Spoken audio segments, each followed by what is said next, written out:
بسم اللہ الرحمن الرحیم۔ آج کے اس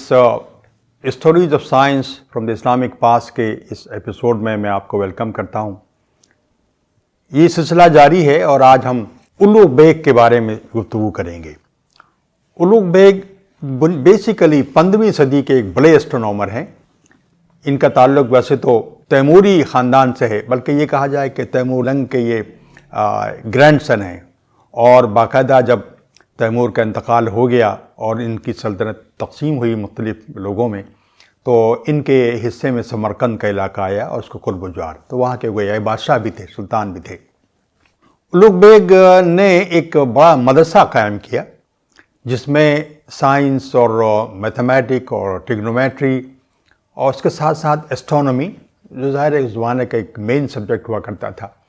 اس کا مطالعہ اور اس کی ٹریننگ، جو لوگ اس میں ٹریننگ حاصل کرنا چاہتے ان کا باقاعدہ انتظام تھا۔ یہ ایک ہائر لرننگ کا مدرسہ تھا۔ اس مدرسے کے کچھ 4 سال بعد الوغ بیگ نے وہاں پر ایک بڑی آبزرویٹری قائم کی، اور تاکہ وہ جو کام آبزرویٹری کا ہوتا ہے تاکہ اس کام کو انجام دیا سکے، اور بنیادی طور پر وہ اسی فیلڈ کے آدمی بھی تھے۔ یہ پورا جو مدرسہ تھا، الوغ بیگ کی جو اپنی وقف تھا، اوقاف تھے، بڑے اوقاف تھے، ان کی آمدنی سے چلتا تھا، اور ایک طویل عرصے تک یہ قائم رہا۔ اس کے سلسلے میں کیونکہ یہ مغل خاندان تھا، تو ہندوستان میں جو پہلا مغل بادشاہ ہوا بابر، اس نے اپنی توسط میں اس کا تذکرہ بھی کیا ہے، جو بتایا ہے کہ مرزا الوغ بیگ نے جو ادارہ قائم کیا، اس کی بلڈنگ کیسی تھی۔ انہوں نے کہا یہ 3 منزلہ عمارت تھی، اور اس میں ایک ایسا انسٹرومنٹ تھا، انہوں نے اس کو انسٹرومنٹ کہا ہے، ایک آلہ کہا ہے، یعنی آبزرویٹری کو، جس کے ذریعے جو مختلف اسٹرونومیکل ٹیبل تیار کی جاتی تھیں۔ بابا نے یہ بھی لکھا ہے کہ الوغ بیگ نے جو تیار کی تھی، زج سلطانی جو اس نے تیار کی تھی، یعنی جو اسٹرونومیکل ٹیبل تیار کیا تھا، وہ اپنے وقت کا انتہائی معتبر اور ایڈوانس ایک ٹیبل تھا، اور اس وقت جتنے اور ٹیبل اس پر جاری تھے، چل رہے تھے، ان کو اس نے ریپلیس کر دیا تھا اپنی ایکوریسی کی بنا پر اور اپنے اعتبار کی بنا پر۔ بابر نے بھی اس کا تذکرہ کیا، اور بہرحال اس میں یہ بتایا گیا کہ جو ٹیبل تیار کیا، جو زج تیار کیا الوغ بیگ نے، اس کے بارے میں کہا جاتا ہے کہ توسی نے جو ٹیبل تیار کیا تھا اس سے یہ زیادہ ایڈوانس تھا۔ اس کے بارے میں ایک بات اور بھی ہسٹورین نے کہی ہے کہ ٹولمی اور ٹائکو براہے کے درمیان کا جو وقفہ ہے، اس میں اس سے بڑا کوئی اسٹرونومیکل ٹیبل تیار نہیں کیا گیا۔ جو لوگ مورخین یہ کہتے ہیں، اس میں تقریباً 1000 ستاروں کا ایک کیٹلاگ تھا، اور اس سے پہلے اتنے زیادہ ستاروں کو کیٹلاگ کو تیار نہیں ہوا۔ تو ایک طرف تو بابر نے اس کا تذکرہ کیا ہے، دوسری یہ کہ جو مشہور ہسٹورین ہیں جارج سلیبا، اس نے یہ بھی لکھا ہے کہ یہ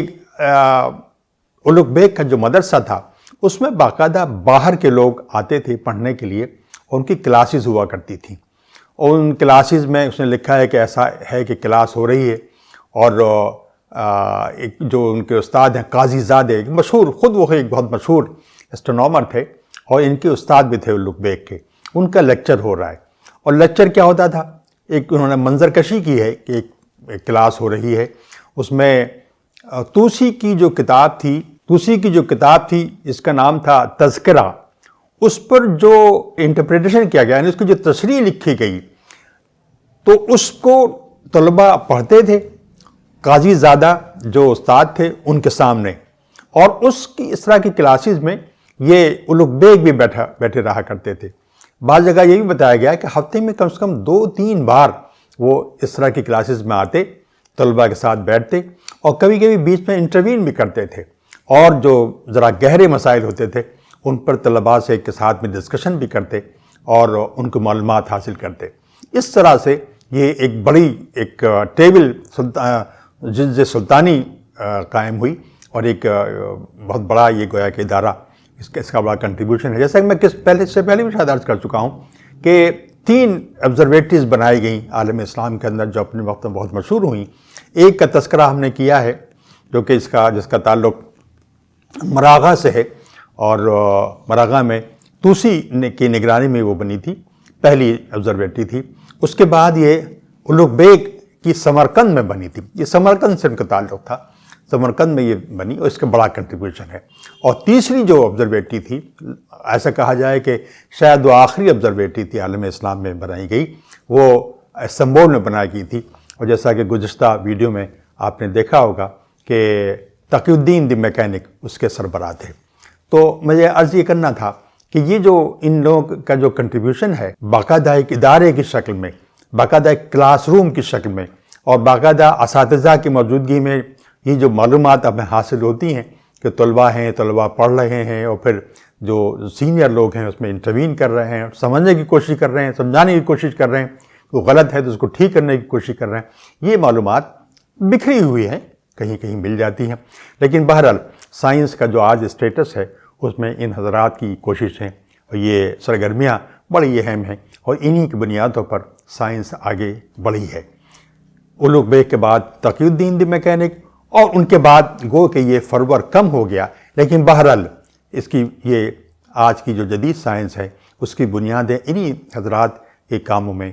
پائی جاتی ہیں۔ اللہ تعالیٰ ان حضرات کی کوششوں کو قبول فرمائے اور ان درجات کو بلند کرے۔ بڑی خدمات ہیں سائنس کی ترقی میں ان حضرات کی۔